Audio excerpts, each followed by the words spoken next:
Assalamualaikum warahmatullahi wabarakatuh. Kami di sini dari kelompok 3 akan mempresentasikan tentang prosedur analisis uji asosiasi. Sebelumnya perkenalkan terlebih dahulu anggota dari kelompok kami. Yang pertama ada Nanda Larasati, NPM 180056. Yang kedua ada Nurma Rofi Arini, NPM 190041. Yang ketiga ada Nurmu Jaidah, NPM 190123. Yang keempat ada Mita Rahayu, NPM 190143. Yang kelima ada Bella Ayu, NPM 190222. Yang keenam ada Laila Nur Azizah, NPM 190222.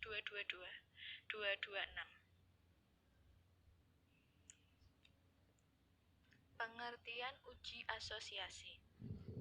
Uji asosiasi adalah pengujian yang menggunakan dua buah variabel yang saling mempengaruhi. Pengujian asosiasi tidak memperhatikan variabel mana yang independen dan mana yang dependen. Uji asosiasi akan menganalisis apakah sebuah variabel mempunyai hubungan yang signifikan dengan variabel lainnya, dan jika ada hubungan, bagaimana keeratan hubungan tersebut, serta seberapa jauh variabel tersebut mempengaruhi variabel lainnya. Analisis kolerasi dan regresi, baik sederhana maupun berganda, adalah alat analisis yang sering dipakai dalam uji asosiasi.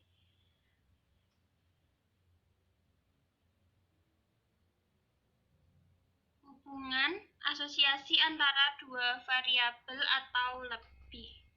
Hubungan asosiasi antara dua variabel atau lebih yaitu meliputi yang pertama hubungan simetris, yaitu hubungan antar dua variabel atau lebih kebetulan munculnya bersama. Yang kedua hubungan kausal atau hubungan yang bersifat sebab akibat.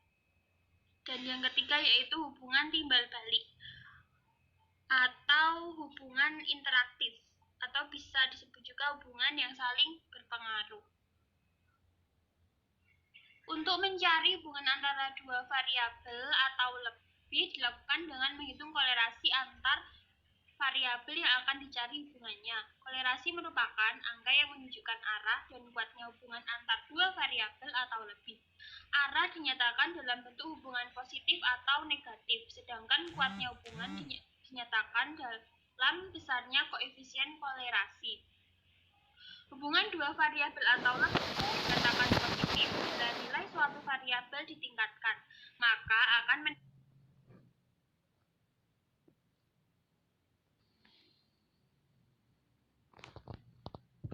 nilai variabel yang lain. Dan sebaliknya, jika satu variabel diturunkan, maka akan menurunkan nilai variabel yang lain. Hubungan dua variabel atau lebih dikatakan hubungan negatif bila nilai satu variabel dinaikkan, maka akan menurunkan nilai variabel yang lain. Dan juga sebaliknya, bila nilai satu variabel diturunkan, maka akan menaikkan nilai variabel yang lain. Kuatnya hubungan antar variabel dinyatakan dalam koefisien kolerasi. Koefisien kolerasi positif besar sama dengan 1, dan koefisien kolerasi negatif terbesar sama dengan min 1, sedangkan yang terkecil adalah 0. Bila hubungan antar kedua variabel atau lebih itu mempunyai koefisien korelasi sama dengan 1 atau min 1, maka hubungan tersebut sempurna. Dalam arti kejadian-kejadian pada variabel yang satu akan dapat dijelaskan atau diprediksi oleh variabel yang lain tanpa terjadi kesalahan atau error. Semakin kecil koefisien kolerasi, maka akan semakin besar error untuk membuat prediksi. Selanjutnya, manfaat dari asosiasi. Manfaatnya ada dua. Yang pertama, memahami secara lebih baik tentang hubungan antara variabel dependen dengan variabel independen. Yang kedua, mengetahui kekuatan hubungan yang dapat menuntun peneliti menuju suatu realisme penelitian ilmiah yang baru.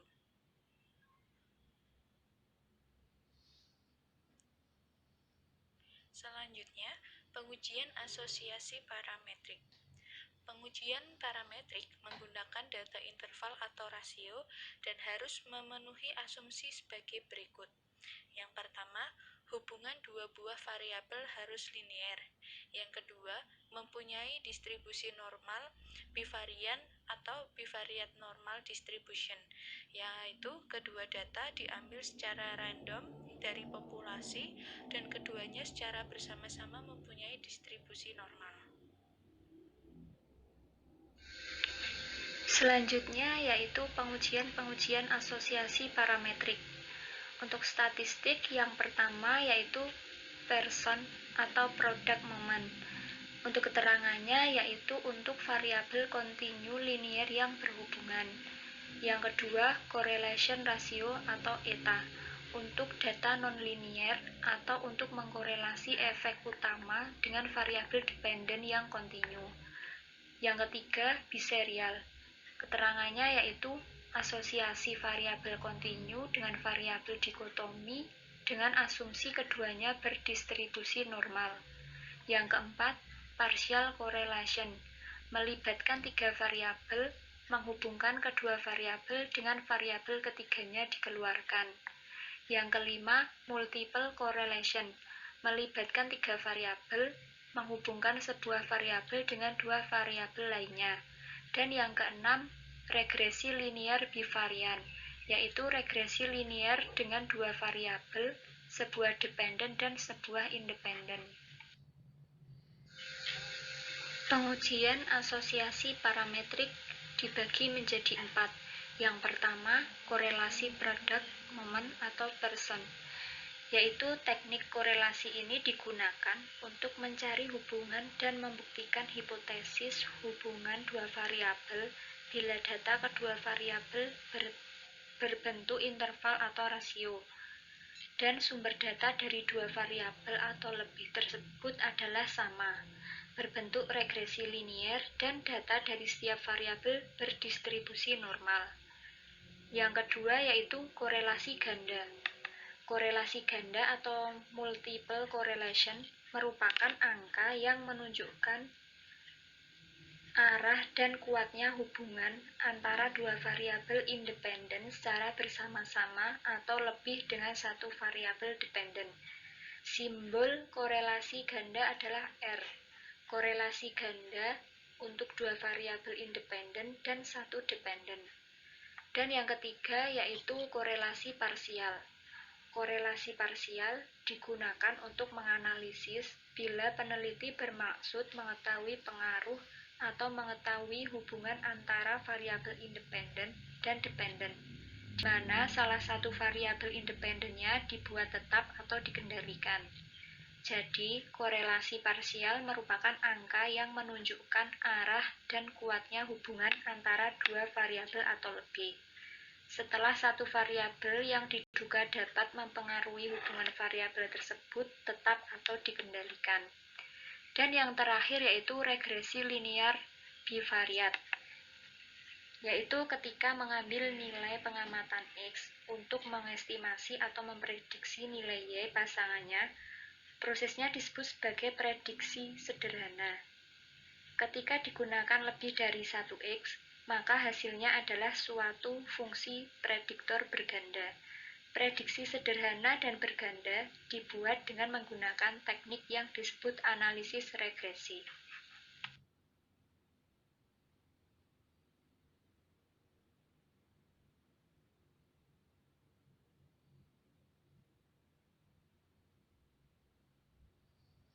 Selanjutnya adalah pengujian asosiasi non-parametrik. Yang pertama adalah koefisien kontingensi. Digunakan untuk menghitung hubungan antar variabel bila datanya berbentuk nominal. Teknik ini mempunyai kaitan erat dengan G-kuadrat yang digunakan untuk menguji hipotesis komparatif atau K dengan sampel independen. Oleh karena itu, rumus yang digunakan mengandung nilai G-kuadrat. Rumusnya adalah C sama dengan X akar dari X kuadrat per N plus X kuadrat. Kemudian yang kedua adalah Kramers P. Adalah modifikasi dari Pi untuk ukuran tabel yang lebih besar dan memiliki kisaran nilai sampai dengan 1 untuk sembarang bentuk tabel. Kramers dihitung dengan rumus V sama dengan akar dari X kuadrat per N dikali K min 1. Kemudian yang ketiga adalah gamma. Gamma dari Goodman dan Kruskal ialah statistik yang membandingkan pasangan konkordan dan diskordan dan kemudian membakukan hasilnya dengan memaksimumkan nilai penyebutnya. Rumus dari gamma adalah R sama dengan P min Q per P plus Q. Yang keempat adalah korelasi Spearman-Rank. Korelasi Spearman-Rank menggunakan data yang berasal dari sumber yang tidak sama. Jenis data yang dikorelasikan adalah data ordinal serta data dari kedua variabel yang tidak harus membentuk distribusi normal.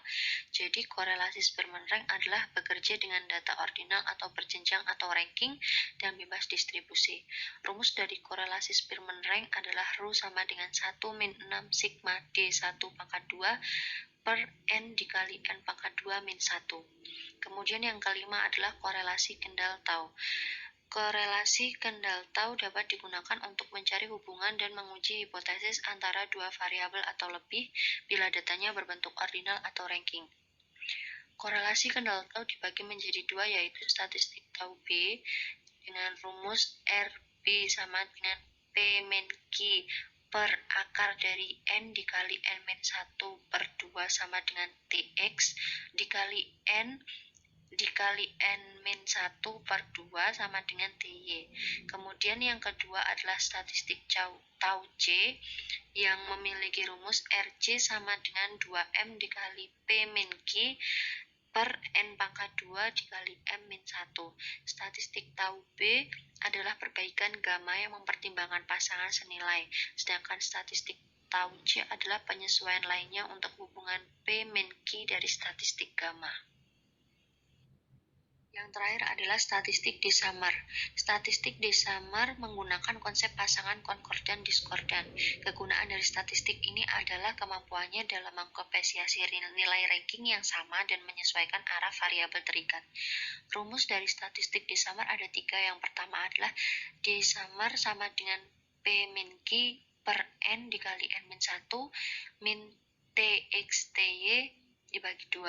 Kemudian rumus yang kedua adalah DY min X sama dengan P min Q per N dikali N min 1 per 2 dikurangi TX. Kemudian rumus yang ketiga adalah DX min Y sama dengan P min Q per N dikali N min 1 per 2 dikurangi TY. Selanjutnya adalah perbedaan parametrik dan non-parametrik. Berdasarkan grafik perbandingan, uji parametrik berarti tes statistik di mana asumsi spesifik dibuat tentang parameter populasi yang dikenal sebagai uji parametrik. Sedangkan tes non-parametrik adalah tes statistik yang digunakan dalam kasus variabel independen non-metrik yang disebut sebagai tes non-parametrik. Uji parametrik menggunakan dasar statistik uji distribusi, sedangkan tes non-parametrik sewenang-wenang. Uji parametrik menggunakan tingkat pengukuran, interval, dan rasio, sedangkan tes non-parametrik nominal atau ordinal. Dalam mengukur kecenderungan sentra, uji parametrik berarti, sedangkan tes non-parametrik median. Informasi tentang populasi uji parametrik sepenuhnya dapat dikenali, sedangkan tes non-parametrik tidak tersedia. Penerapan dari uji parametrik adalah dalam bentuk variabel, sedangkan tes non-parametrik berbentuk variabel dan atribut. Uji parametrik menggunakan uji korelasi Pearson, sedangkan tes non-parametrik menggunakan Spearman. Yang selanjutnya yaitu tentang sampel uji parametrik dan non-parametrik. Seperti bahkan yang telah tersedia, jenis ujinya ada uji korelasi menggunakan parametrik persa atau regresi, non-parametriknya Spearman. Lalu jenis uji dua kelompok independen, uji parametriknya independent sample t-test, non-parametriknya menggunakan Mann-Whitney. Uji lebih dari dua kelompok independen. Parametriknya menggunakan ANOVA satu arah, non-parametriknya menggunakan Kruskal-Wallis. Lalu uji berulang kasus dua sampel, parametriknya uji T sampel berpasangan, non-parametriknya Bill-Jackson. Yang terakhir ada uji berulang kasus lebih dari dua sampel, parametriknya ANOVA satu arah berulang, non-parametriknya Friedman. Kesimpulan dari yang kami sampaikan adalah statistik parametrik merupakan teknik pengujian data dalam statistik yang berguna untuk menguji hipotesis dengan melibatkan parameter populasi. Non-parametrik adalah salah satu metode statistik yang dapat digunakan sebagai alternatif apabila metode statistik parametrik tidak dapat dilakukan. Sekian presentasi dari kelompok kami, kurang lebihnya kami mohon maaf. Wassalamualaikum warahmatullahi wabarakatuh.